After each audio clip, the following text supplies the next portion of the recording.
Good evening and welcome to the Authentic Joe Show. I am Jolena Johnson, your host. My first name is Joe and my middle name is Lena. Joe means love and Lena means light. And my goal is to bring some love and light to the world this evening and every evening when we have the opportunity to share the Authentic Joe Show with you. Tonight we have a very serious subject and we have some very serious statistics to share. I have two guests this evening. I have a um, American Foundation for Suicide Prevention board member, volunteer board member, and I also have an advocate for suicide prevention and mental health. They are here because these stories have touched their lives, and we're going to find out more. Our goal is to educate, to inform, to inspire, to offer people hope and solutions, and for each and every person to understand that they are not alone. There are resources, there is help, and we are here, and others are as well. So thank you so much for being here this evening, and I'm going to welcome our guests. Hello, Liz. Hello, Linda.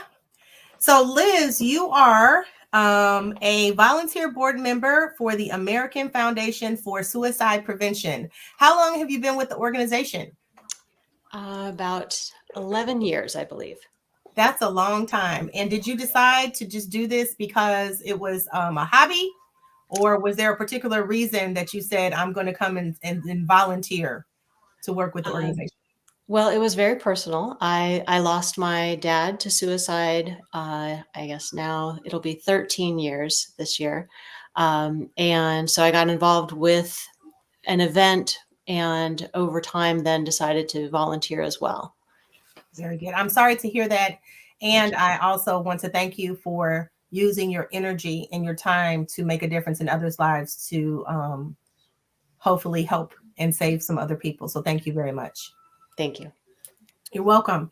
And our next guest is Linda Robinson. She is an advocate for suicide prevention and mental health. Linda, how are you this evening? I'm doing great. How are you? I'm good. Thank you. And can you tell us, how did you become an advocate for this great cause? I became an advocate when I lost my brother in 2019. And his cause was death by suicide. I found him unresponsive that day. And once I really got myself together mentally, it was just in me. To be honest, I think God was leading me down this path because I was fighting every way possible not to be a voice, not to talk about his death, not wanting people to know what really happened. But the more I fought, the more God was pulling me. And then that's when I found out about the organization through a friend who also lost someone to suicide, about the American Foundation on Suicide Prevention, and of course, NAMI STL. But my passion and heart is always with, of course, AFSP. So that's why I became an advocate and really to end the stigma, especially in the Black and Brown community around suicide, suicide prevention, suicidal tendencies, and some of the ignorance that I got back after people found out how I lost my brother. So it was me saying, I have to do this. I have to.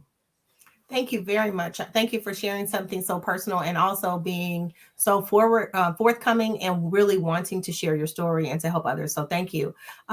Before we go further, I want to share a couple of statistics. So the three of us are actually physically located in Missouri. And if you did not know, suicide is the 11th leading cause of death in Missouri. And it is the third leading cause of death for ages 10 through 24. And also the third leading cause of death for ages 25 through 34. So when we say basically it's the third leading cause of death for people who are between 10 and 34 in the state of Missouri. The fourth leading cause for 35 to 44, and then it goes from there. 94.07% of communities did not have enough mental health providers to serve residents in 2021, according to federal guidelines. And almost 5 times as many people died by suicide in 2019 than in alcohol-related motor vehicle accidents. That is a horrifying statistic. Let me say it one more time. Almost 5 times as many people died by suicide in 2019 than in alcohol-related motor vehicle accidents. And that was prior to COVID. Liz, can you talk to us a little bit about these statistics and why they're so alarming? Sure. Now I will emphasize I am a volunteer and this is, I'm not a professional, but the suicide rate is very high. We have statistically, Missouri is higher than our nationwide statistics. I think we are 13th or 15th nationwide. And we have, we talk, well, in the St. Louis area specifically, we hear a lot about violence and especially about gun violence. And if you look at the statistics, nearly half of all gun deaths are suicides. So it's interesting that we have not traditionally treated that as the health concern that it is, and it's a health crisis. We don't talk about suicide. We don't talk about the mental health of people who might proceed with attempting suicide, and we don't talk about the absence of resources. One of the goals of the American Foundation for Suicide Prevention is to get these conversations going, make it okay to talk about. There's been a tradition. I used to work with schools. And there's been a tradition among schools that, you shouldn't say anything. You can't talk about it because if you talk about it, you're putting ideas into kids' heads. Well, nothing is further from the truth. Luckily, through advocacy, both of NAMI and AFSP and other organizations, we pushed through legislation to require schools to provide suicide prevention education. It's part of the law. It doesn't mean it's actually happening and not happening well, but we're trying to get it out there more. So that's part of our goal. But the more people can talk about it, the more we are able to address the needs. So that's education is at the forefront of AFSP's goals. Mm-hmm. We focus on education, advocacy, we fund research, and obviously support of people who either are struggling or have lost people to suicide themselves. So that's our goal. Okay, thank you so much. And for those of you who are watching on the live broadcast, thank you so much for doing so. Would one of the producers put the link in for the show just in case someone would like to join us? Also, if you are watching on the broadcast after it's not live, we want to thank you. And if you find anything informative, helpful, please use the information. A lot of times people are not going to ask for help, but it is up to us to notice when people are behaving a certain way. And I would rather say not on my watch and do what I can than to act like I'm ignoring something when I perhaps could have said something. There is another statistic which goes to what you said, Liz. 49% of firearm deaths were suicide and 63% of all suicides were by firearms. I had no idea, and I'm sure many people don't. The good news is there's a labor bill, and I'm not going to bore you with the numbers, you guys, but it includes over $500 million in funding for behavioral health crisis services and 988 Suicide and Crisis Lifeline, a nearly $400 million increase for the fiscal year 2023. That is amazing. And $501.6 million in direct appropriations for the 988 Suicide and Crisis Lifeline includes a $10 million bump to increase Spanish language services via chat and text, and $29.7 million to support disproportionately impacted youth. That is amazing. And I'm so glad that they're recognizing this is important. And $7 million is provided for the Federal Behavioral Health Crisis and 988 Coordinating Office. So for those of you who may or may not know, I'm just going to share this slide with you that there was the National Suicide Prevention Lifeline, and that was a long 800 number. And now we have 988 suicide and crisis lifeline. So just like 911, a person could put in 988 and get support, immediate support in that moment. So please keep that in mind. It is life changing and it has made a huge difference in the statistics already. Okay, with that being said, Linda, can you? Okay, so although we are physically in St. Louis, this show is an international show. So while we have certain things that go on here, St. Louis is the number one, I think, murder capital of the United States, unfortunately. Um, okay, I don't know what's going on here. Why do we have that up? Okay, sorry about that. I had no idea that so much of it was suicide. So, Linda, can you share a little of your brother's story? Just, I guess, starting with obviously, we know that he chose death by suicide. Mhm. Leading up to that or after that, when did you find out something was wrong? Well, my brother had a history of suicide attempts, so this wasn't the first. He suffered from depression, anxiety, panic attacks. Um, Later on in life, he just couldn't deal with a lot of things. After we lost our mom in 2003, years later, he kind of opened up about his mental health, his mental illness, and the Mhm. medication he was on. Uh, we always been close. Uh, but after that, I just really felt like I was my brother's keeper. I was his protector. I really try to study his illness, the medication he was on, and just be there for him. Um, I probably dedicated a lot of my life to him until his death, along with my daughter. As she got older, they ended up being best friends. They were like brothers and sisters instead of uncle and niece. And, I stepped in as a mother role. Like I said, I was his protector. Um, Times, alcohol was his choice. Okay. Um, he was on different medication as I Okay, researched. let me interrupt you. I'm sorry. uh, How old was your brother when he passed? um, 47, 47. Okay. 47. And then So he passed in 2019. So about yes, 16 years after your mother passed, yes, okay. And yes, then the other thing was you said his choice was alcohol. So are you saying he was self-medicating with alcohol? yes. Okay. Alcohol was his choice. He worked, he did everything, but that was his choice to cope, to deal with things, with life. Um, I wouldn't say he was perfect. He had his shares of ups and downs, bumps in the road, um, but he always put his life back together. Once I was researching his medication, and whoever out there who loved one is on any type of medication to deal with depression, anxiety, research it. A lot of side effects is suicide tendencies, Okay. suicidal thoughts.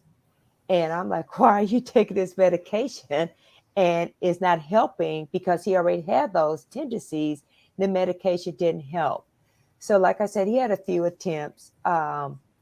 I was proud because I felt like he got his life back on track. He was really taking care of himself physically. Um, so I'm like, okay, he's doing better. Uh, Days before, I knew something was wrong. We talked, we had our conversation. He really didn't open up. Um, and then that morning, he came over like 5 o'clock in the morning and like gave us all a hug and said, I love you. And to be honest, I started a new role. I was really focused on that day and the meetings I was attending and not really giving the attention like, oh, something's wrong. But usually I sit down like, what's going on? Do I need to stay with you? What's going on? And I was like, well, I'm gonna check on you later. I got to do this. I got to do that. And at the time he was like running OR smoothie. So, Which is a restaurant or a smoothie yeah, restaurant yeah. or So he was really establishment. into organic stuff. So he was into the health smoothie, which was located on Clayton Road. So my daughter worked there with him. We talked that morning. He was telling me who all was going to be at the restaurant, who's going to pick him up to take him to the store to get the products. I'm like, okay, he's doing better. My day will be okay. And later on that day, my daughter called. She was like, Uncle Mark is not here. I'm like, what you mean he's not here? I said, well, he might be with so-and-so because he's supposed to take him to the store. She was like, no, he's here at the store running it because Uncle Mark told him to come run the store. I was like, well, I'm ready to finish up a meeting. I'm going to run home, check on him to his place, check on him, and I'll let you know what's going on. So I let myself into his apartment. He was already a tidy person. We all were. That's how we were raised. Okay. But his apartment was like immaculate. I go into the bedroom. I'm like, oh, he's asleep. And then I just happened to turn him over. And that's when I just lost it. It just, he wasn't breathing and unresponsive. And I just literally had to try to get myself together to even dial 911. And then from there, it was just a nightmare. Like I said, I did not want to say what happened. I was like, hush, hush. No one say how the cause of his death. I do not want anything on social media. People was calling, reaching out, his friends. I ignored everybody call. You guys, it was losing my mom was hard. I knew she was leaving me. I was prepared for her. I was not prepared for this. And to find him it still haunts me. When I have triggers, I have flashbacks, and that day still haunts me. And literally it's still hard to pick up the pieces. Like I said, I fought so hard and I knew God was tugging at me like, you got to do this. Yeah, yeah. Thank you, Linda. Thank you so much for that. I'm gonna first. I remember your first post about it on social media, and there was something about your post and what you weren't saying that made me feel like that's probably what happened. And of course, that was a few years ago now, but I just remember seeing it, and I remember sending you some prayers and some hearts. You sure did. You and another person caught on what I was saying and kind of reached out and, let me know it's going to be okay. You're going to get through this. But like you said, it still haunts you. Liz, I knew that you were coming in an official role, but before we get into some of the signs and symptoms, would you like to, since you said that this happened with your father, would you be willing to tell us a little bit about him and his life? Sure. So my dad, and I'll say even now, my dad is one of the strongest men I've ever known. Okay. But I had no idea. I had no idea he was dealing with depression. He was very, very good at hiding it.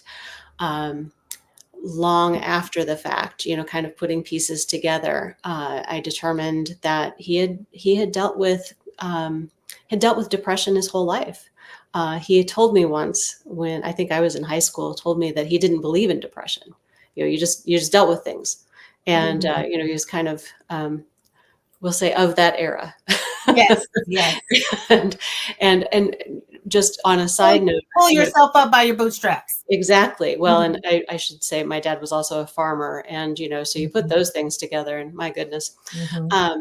But and I will say statistically too, even now, older men are among the highest rate of suicides, and I personally believe some of that is because they've been told that there is no such thing as depression, and you're just supposed to handle these things. And then when they can't, they don't.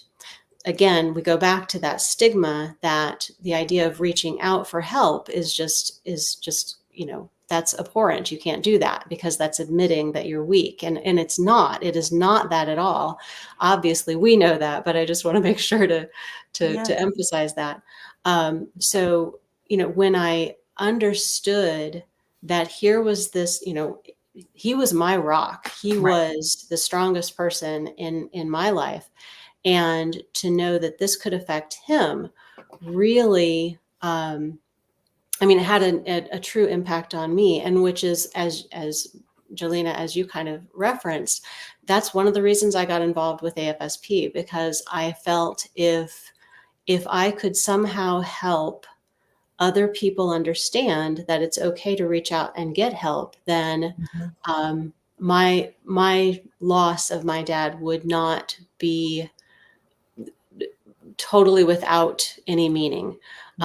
His life would have an additional merit to it, that we could help change other people's lives. And Linda, you mentioned some of the things, whether you recognize signs or not. I'll emphasize one of the things that we really focus on at AFSP is the education. Really looking out and making sure people understand both that there are resources available and how to talk to someone. It's not only about, oh, we need to get you to a doctor or a therapist or something else, but just the everyday things that you can do to say to a person, I'm here for you. How can I help? Are you having thoughts? Just a variety of things that people can do that we look at as an everyday activity, and making it much more just a normal conversation. Okay, very good. Thank you. I'm taking notes about what you all are saying, and I want to. I've done a little research, and it says what to say to someone, and it says listen and encourage them to talk about their situation. Yep. Show empathy for their situation and take them seriously, not leave them alone. Discuss the ways they can get help, and if they agree, follow up and get the help. So, in other words, don't just say, hey, I'm calling somebody, but say, hey, I'm listening to you. I love you. I'm concerned about you. And would it be all right if I called someone to support us? How about that? Yes. So I just want people to know that this is so serious and it's difficult to talk about. And I really admire you both because it is such a personal issue. I have not had this experience, thankfully. However, last week's episode was about dementia, and both of my parents suffer from dementia. So just having these type of things happen when it's people you love, it can be devastating. I also want to talk about, as survivors. Linda, I did not know, obviously, that you found your brother. What would you say to someone if they were listening and watching us tonight and they said, you know what, I'm so strong. I'm like a cowboy. There was an episode last week and they said, oh yes, we're cowboys. And it's like, but cowboys, like you said, Liz, they're tough. They're strong. They can do it all. But it's like, listen, you have friends, you have loved ones, you have people who care about you, and you matter. You make a difference. What would you say to someone who may be sitting right now thinking, you know what, everything is so bad. Maybe if I just leave, then my family would be better off. What would you say to that person, Linda? Wow, that's a great question. And one thing I've learned is, you said it, listen to them, let them talk. But one thing I've learned as I was, I attended a Grief Shares group. Grief Share is all over the United States. You just find your local chapter. And that group helped me to understand the steps of grief. And one of the weeks, they actually touched on death by suicide. God still loved the person. And I think I cried that whole hour and a half we were in session, because I needed to hear that no matter what, God loves us and he forgives us. My brother did go to heaven. And to really understand grief in order for me to move forward, not just for me, but for my family. Like I said, my daughter was very close to him. My granddaughter was very close. He had children here. I had to get myself together to be strong for them and get them through. I don't mean strong like Superwoman, because I have realized I have taken the S off my chest. I'm not strong anymore like that. Um, and one thing going through um, seeing a personal therapist also, besides grief share, she helped me to understand the symptoms and why someone commit death by sorry, not say commit, but death by suicide. You know, there's a feeling and a dark side that they go to that sometimes they can't return from, where it could be hopelessness, helplessness, feeling worthless, feel like they're a burden on their family. Whatever happened in their life, it triggered them that my life is over, is done. I'm not needed. And that was their escape for whatever they were dealing with. So what I do, because like Liz said, we're not professional. I'm telling you my lived experience. I do listen to them. I do suggest now the 3-digit 988 to call. I refer them to AFSP and also behavioral health response. They're 24/7. You can call at any time. Someone is there to guide you and talk to you. Therapists, counselors, licensed therapists. And that's what I do. But if somebody want to talk to me, I will talk to them about my experience, try to bring them back, let them know their lives matter. You are loved. Someone needs you. Your family needs you. Um, and later on, as I got the help I needed and I was able to become myself in my right mind, my brother was in a dark space. And even like my therapist told me, even if I would have took off work and sat with him that day, because I'm thinking I'm saving him, um, he was going to do it. It was going to happen. Whatever his trigger, whatever he was going through, it was going to happen. And that's something I needed to hear, because, like I said, I became my brother's protector. I was going to save him. I had his back. No matter what, he was going to be okay because I had him. And by her telling me that, it was my aha, Linda, you can't save everyone. You're not Superwoman. You're not strong. Let go of all that facade we have about ourselves, especially as women. We have that about ourselves. And to me, I think letting all that go, um, it made me realize who I really am. And a girlfriend of mine told me that, Linda, you have been reborn. You are free. And at first I got upset with her because, like, wait, what you mean I'm free? You know, she didn't mean in anything harm, but I was free to live my life and be who Linda is supposed to be. Because since my mom's death, I was my brother's life. You were It was lifeline. You were his lifeline, I his was his healer, lifeline. and you had the S on your chest. Yes, yes. So, I had to be strong for him. I had to protect him, be that mother figure and be his backbone and, his defender. So it Right. was all of that.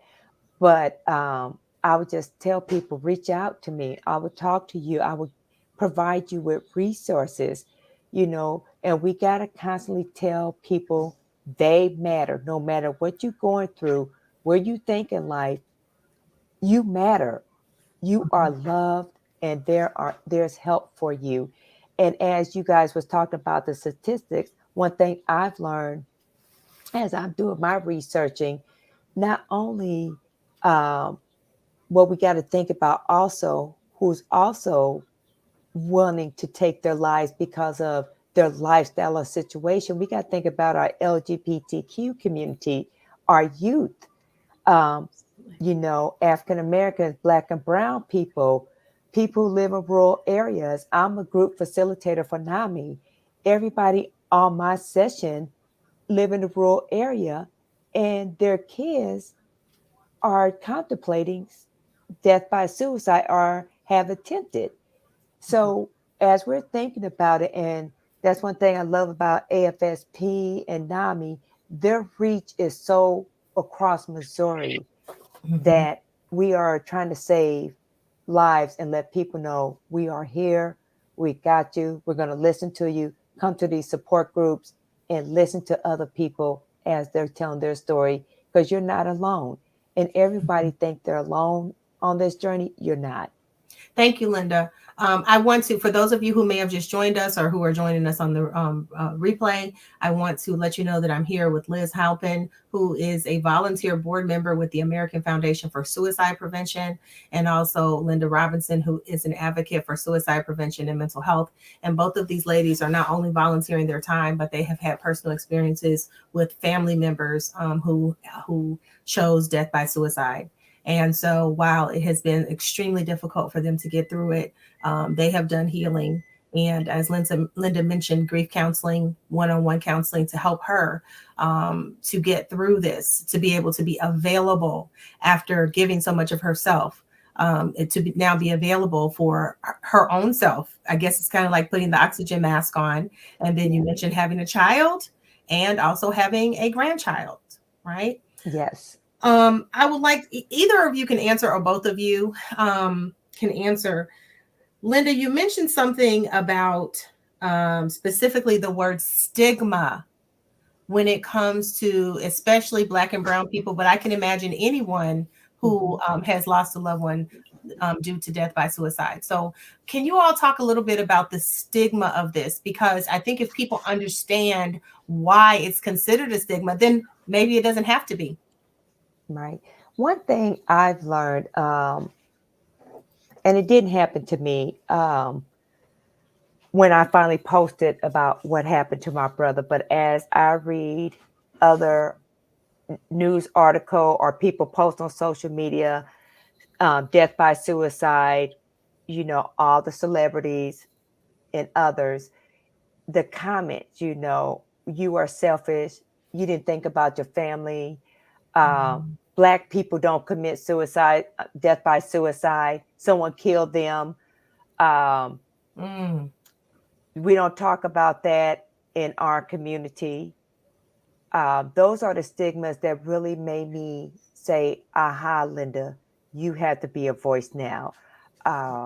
Death by suicide affect all of us. I don't care how rich you are, how poor you are, how famous you are. It's a trigger. It's a dark side that someone goes to, and sometimes they can't be pulled out. Some people can be saved. There's a percentage that cannot. And one thing that hurt me the most is when people say those nasty comments, families and friends are reading those comments. You have to think about the individual that lost someone to death by suicide. Death is hard, period. Yes. But when it's death by suicide, it's an feeling I really can't even describe. It's a heartbreak and emotion that I can't even describe to you. And to hear people say negative comments about it is hurtful. So those are the stigmas I'm trying to fight, especially when they say Black people, we don't do this. Someone had to kill us. I can't believe people said that. Oh, I yes. just can't. It's almost unbelievable to me. However, I do know that there's a stigma to getting counseling, to getting help. And yes, and that's another thing. They don't want counseling. I had people reach out to me privately and say, I lost someone also. I never went to talk about it. It was hush in our family. We couldn't talk about it. You're Right. so brave, and I appreciate the compliments. I'm far from brave. Like I said, it was God. It was God, because I did not want to do this. So those are some of the stigma. And you're right. And that's something I was going to touch about also. Let's get help. Yes. It's free counseling out there. If you work at a corporation or even a nonprofit, it's the EPA. Employee research or EAP, resource program. Employee Resource Program. Yeah, utilize everything that's there for you. Like I said, Grief Share is free. That was my first step. It helped me out tremendously. Then I went and got a counselor, a therapist, pretty much to help me on my journey to become who I need to be. So that's pretty much it. I know Liz have it too, because she pretty much in hands-on in this, and that's part of the reason why her and I connected, because I really want to stop the stigma in the Black and Brown community. Thank you. And Liz, before you speak, what does NAMI stand for? Because you mentioned Oh, that. I'm sorry. National Alliance on Mental Health. Okay, can we put that in the banner too, then, Yeah. or in a comment, Yeah. just a comment like So we have this one. National Alliance on Mental Illness. I'm sorry, NAMI. National Alliance on Mental Illness. And Very they have local chapters. They're a national brand also, and they have local chapters. Okay. Yeah, I'll mention there are a lot of mental health organizations. NAMI, you mentioned Behavioral Health Resource, American Foundation for Suicide Prevention. Their CHADS is very specific for students, high school students and younger. So there are many, many organizations, many places for resources. And I think it's just important that people are willing to reach out and find what works for them. Because, for example, AFSP, we are not counselors. We don't provide therapy. We're not staffing the 988 number or anything like that. But we provide a lot of resources, and we do a lot of funding of research.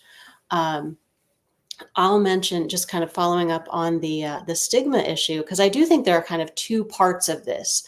Okay. There is the stigma of people not wanting to admit that they have issues and seek help. So there's that stigma, the stigma of the mental health. And then when families have lost someone to suicide, there's the stigma of we can't let that out in the open. I mean, I think that there's, the overarching element of there is mental illness in our family, but there's also historically that it used to be, and it's a misconception. There's a misconception that it's a crime. There's a misconception that then if there's a life insurance policy, it's invalid. That's not true. And there's this history within, very specifically the Catholic Church, but within church in general, that it's a sin. And so all of these things, I think, just compound to create this overarching stigma of we cannot talk about it. Gotcha. A good friend of mine told me about how there's a history of suicide in his family, and in his wife's family, there's no history of suicide, but there is history of sudden departures. Because there are people who are gone, but they don't speak of it, and they don't speak of why. And it's really fascinating to think about those pieces. So there are all of those elements. But that's another reason that again, going back to with AFSP, we do a lot of work to provide training for just individuals. And this is nationwide. We have lots of training in Missouri. Our Missouri chapter, we have really focused on making sure we are putting out lots and lots of training as much as possible. And that can be as little as a 1-hour Talk Saves Lives online training. We have those virtually all the time. And they're in a lot of different directions for youth, for LGBTQ community, specific to firearms, lots of things there. And then all the way up to a 2-day training with applied suicide intervention skills training. And that's an in-person sort of thing. So there are lots and lots of resources if people want to know more about how to reach out and help people. And you can find that on our website too. Gotcha. I'm trying to type a little bit. I know I look busy, but I'm trying to put some of these things because I want people to know that these resources are right here available to us. So thank you so much for that. Mm-hmm. I posted this and said, you matter. You are not a burden. We need you. If anyone is watching this and you're going through a hard time, and I'm saying part of the problem is some of us are so used to hard times that we don't really know what a hard time is or not, right? Sure. So especially in Liz's case, when she mentioned her dad being a farmer, being a tough guy, and then finding out after he was gone that he was depressed his whole life. There are so many people who hide these secrets. And I want to break the barriers of shame. We have all done things, experienced things, seen things, heard things that are shameful. And at the same time, we have the opportunity to be here and to continue to be here and to work through those things. And I think the biggest thing I would like people to know is you are not alone. Until this episode, I did not know that there were so many resources. And do you all hear there are free resources? Okay. Nobody has to know that you're picking up this call. And if you are someone like Linda was, who's dealing with someone, you know, they have a diagnosed mental illness, you know, you love them, and you know that you're giving every bit of energy of yourself to give them a lifeline, you call the numbers, you get the information, you get the counseling, you get the training so that you can talk to your loved one, so you can support your loved one, and so that you can expand the circle so it's not just you, because that's very important as well. Okay, well, as we're wrapping up, Liz, what would you say to another child of a parent who chose death by suicide? What would you like to say to them at this moment? Or if you could say it to your younger self. Sure. Well, one thing that took me some time to kind of sort out for myself was that I think it's very easy for anyone who's lost someone to suicide to kind of internalize a lot of guilt. Why didn't I stop this? How couldn't I? Why didn't I see this? Why didn't I prevent this? And kind of like Linda said, you know, I think recognizing that you're not Superman, you're not Superwoman, and allowing yourself to understand you're not in control. You know, you're not in control of other people's actions. Now, I don't think that that means you can just kind of dismiss anything that you do see. You want to take those actions, but you also have to recognize that you're not in control, and know that you also need to reach out for help. If you've lost someone, finding support is very, very important. If you're struggling, finding support is important. In every case, there are people there and people who care, and there are ways to find that support in a lot of different ways. I'll advocate for AFSP.org is the American Foundation for Suicide Prevention. Okay, say that again. AFSP.org. Okay, yes. And there you can find your local chapter, you can find resources, you can find ways to support. I will mention that annually we have our walks, our walks are a big fundraiser. I'll just mention that. But through our fundraiser, those are the ways that we help to provide free resources. So generally speaking, all of the classes that we do are free, even though they're rather expensive to put on. We do them for free because we raise this money for that purpose. And if if you're having an event that you think you want to have information there, we also have resources we can either come to or have you put out on a table, lots of things like that. So we want people to know. That's it. We want people to know. We want people to talk. We want people to stop keeping this in the shadows, but talk about it and know that you're not the only one who is struggling. You're not the only one who's lost someone to suicide, and there are people who are willing to help. Thank you so much. And I think that's important. Who has a dog? Is that you, Linda? That's me. That's you, Liz? Sorry. And she is nowhere near me, but she's we just hear the dog, so we might as well talk about the dog. What kind of dog is it? She's a Great Pyrenees mix, so she's about 100 pounds, so she can project. She is far away. Huge. She's huge. Thank you. This Sorry is what about happens that. when you go live. It's just what it is. And then we've also seen Linda's daughter a couple times, so you know what it is. These are lively women with lives, with people, with dogs. All this stuff is awesome. I love that the AFSP offers information and training.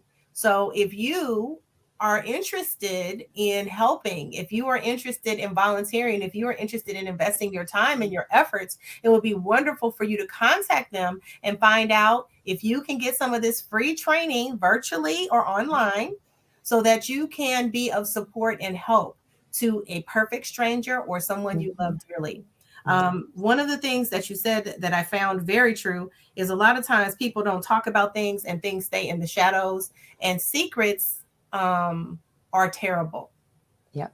And oftentimes the secrets are the things that I think people find the most shame in. And those are the things that they don't want to tell because it makes them, they feel like it makes them too vulnerable. But in the secrets is the sadness, and in the secrets could be the death by suicide. So we want to prevent that. So thank you so much. Linda, you wanted to talk about this today.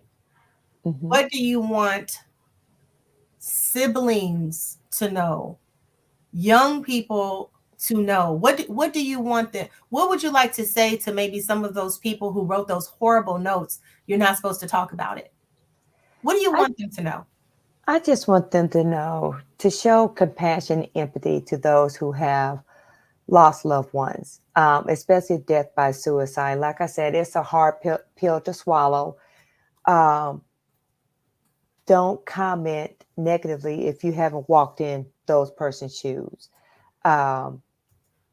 It's like I said, I still have triggers. There's a lot of things I'm better at, but it still bothers me. And it's just being respectful to the family. And that's just death in general, period. Yes. Just your title, losing a brother. You know, I know people recently who lost their brothers during, especially around the holidays. That's hard. Going into the new year, they lost their brothers. A brother bond is special. I actually have 3 brothers. I'm the only girl. Mark was my youngest brother. Like I said, we always been close growing up, always had to watch him. But after my mom passed, it was more of a responsibility, really looking out for him. It's a bond that is so special and so unique for each brother and sister that once that bond is broken, which is usually by death, there's a void.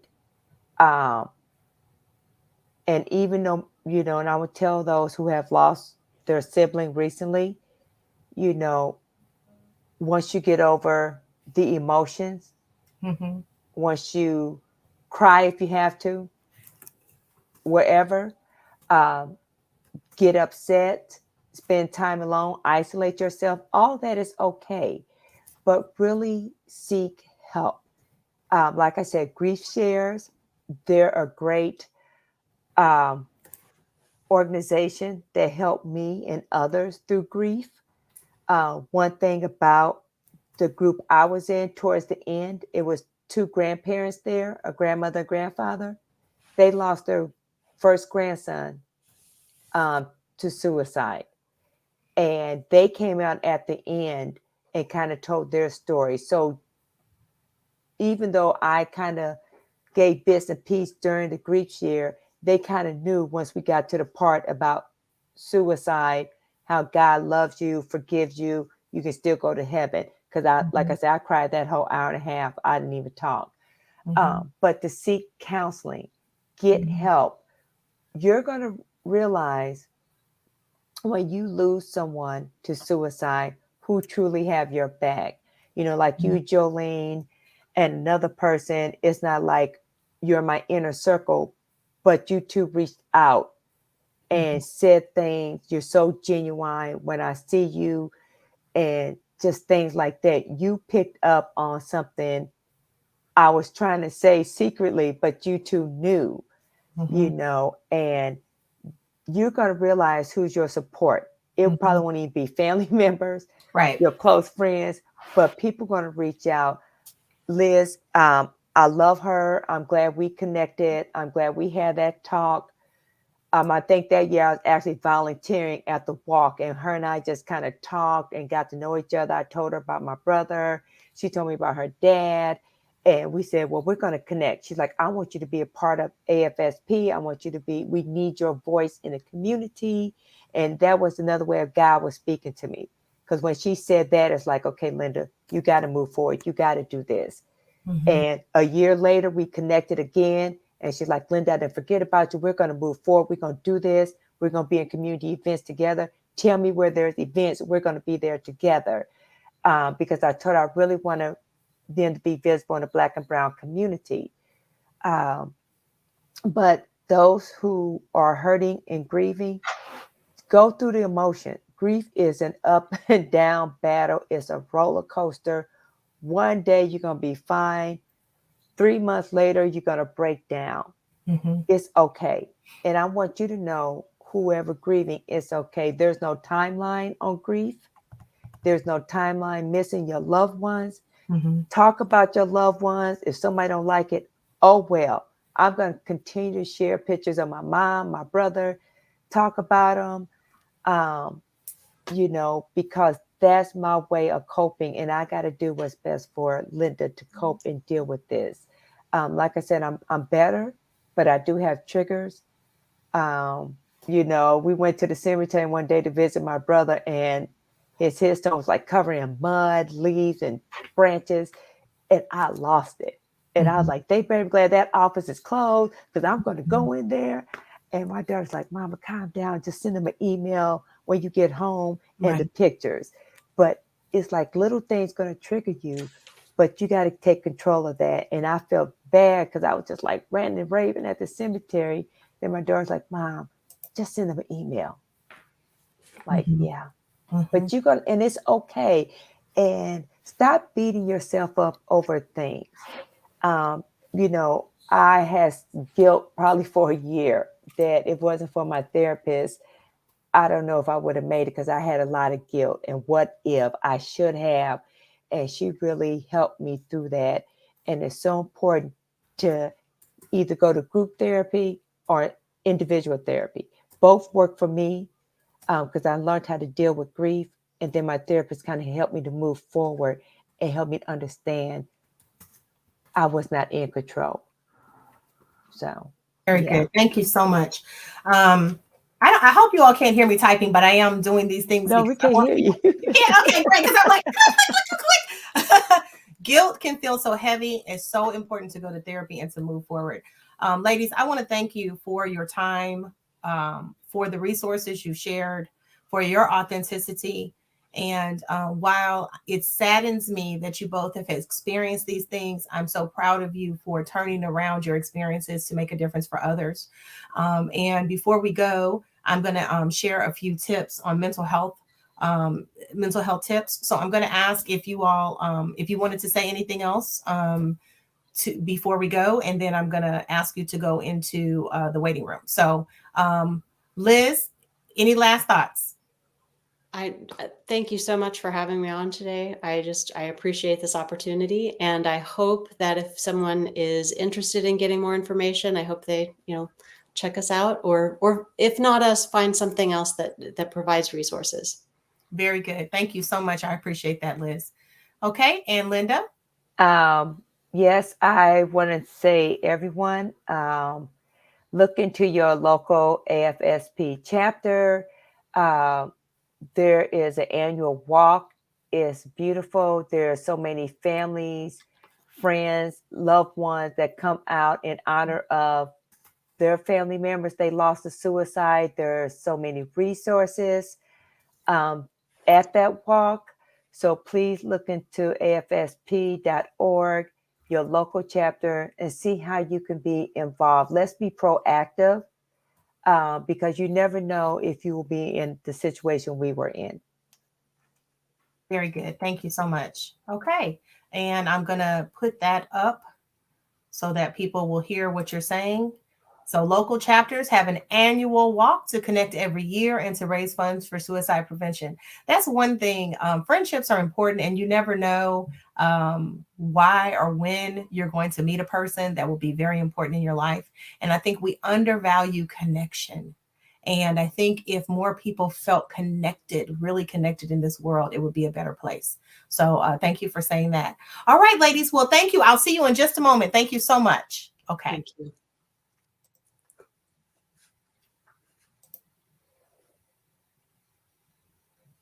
Okay, I'm doing it there. Okay, great. There we are. Okay.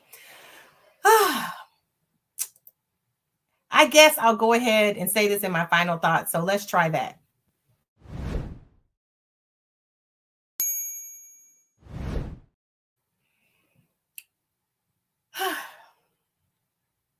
Tonight's show has been about suicide prevention, and you've heard from a sister and a daughter who have lost loved ones because their loved ones, their male loved ones, did not know how to reach out and truly get the help they needed. If you are someone who feels sadness and darkness and like you don't feel like you matter, or if you feel helpless or hopeless, please reach out. Call 988 right now. And if in 10 minutes you feel like you don't matter, call them right then, 988. I promise you it will make a difference. So many times our guilt and our shame overcome us, and we're unable to move forward and be paralyzed.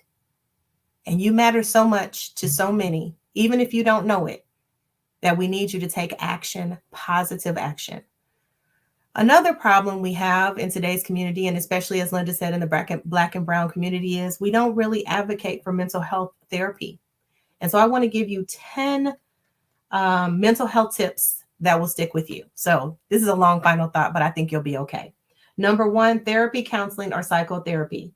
There is no better way to take care of your mental health than to go to therapy in an individual session. These people are trained, they're licensed, they're experienced, and they are there to serve you. Please consider it. It doesn't matter what other people said or did. It doesn't matter family traditions. It doesn't matter the excuses and the bullcrap. It's time for you to say, I matter so much that I'm willing to go talk to somebody so that I can stay here and have a fulfilled, purpose-driven life. Number 2, disconnect for a while. Stepping away from the computer or putting your phone away can improve your mental health. So many times we're on that we're in the rat race, we're on the wheel, we're going this, we're doing that, we're trying to fulfill promises, or we're trying to fake it till we make it. But it's very important that you disconnect for a while. And for me, that means meditating. That means reading my Bible. That means listening to some gospel music. Whatever that means to you, find something that will help you to disconnect, but connect with your inner self and your inner strength and your inner power. Number 3, work on improving your eating and sleeping habits. Many times when we don't sleep, it creates a certain type of mania that we have because we haven't slept, and we're supposed to eat well and we're supposed to sleep. So I don't always eat well, but I do try to sleep, and all of us have issues. None of us are perfect. So think about it. Number 4, practice mindfulness. Mindfulness means being aware of your surroundings, not being overwhelmed by thoughts or events that are happening. Too many times we're thinking over and over and over the same thoughts over and over and over again. And so it's time to put some new thoughts. I watched a show last week, and Soul from Immortal Minds just said he was watching the show. He said great information. He said we can't put old wine into new wineskins, and he was quoting the Bible, and that is so true. We can't put new wine into old wineskins. So we can't put old thoughts in when we're trying to move, when we're trying to be productive, when we're willing to accept help and we're willing to be healed. So it's very important to think about that. Rethink your social habits and your circles. You know, if someone's around you and they're not really positive for you, you can change your circle at any time. Volunteer for something you love. That's number 6. Hey, that's what these ladies are doing. There are causes, there are people, whether it's the environment, whether it's animals. Sometimes when we get outside of ourselves, it helps us to feel love. And when we feel loved, guess what? We can love ourselves. When we feel love, we can share love. It's so important. So volunteer, give of yourself, and you will notice an immediate switch in the way you feel and a sense of belonging. Number 7, keep a journal or a mood journal. It really does help. Number 8, invest on a hobby or a non-work related skill. So if you like being outside, it could be gardening, it could be running, it could be biking, it could be so many different things, but a hobby or non-work related skill. Okay.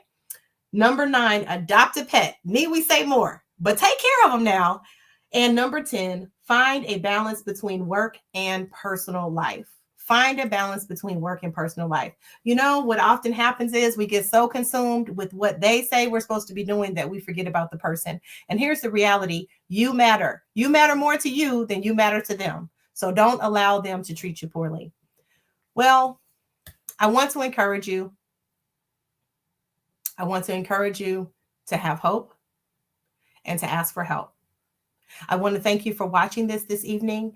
And if anything we've said has been helpful to you, please take it with you. Please put it in your toolbox of things. And please be aware when someone is acting a little off or a little strangely, or you notice certain habits, maybe they're not taking care of themselves as much as they have, or maybe they're speaking in a different way, or some of those type things. Pay attention and speak up.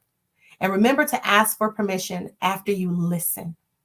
Thank you so much for taking this time watching the Authentic Joe Show this evening. And please continue to watch us live every Tuesday night at 7 p.m. Central on YouTube.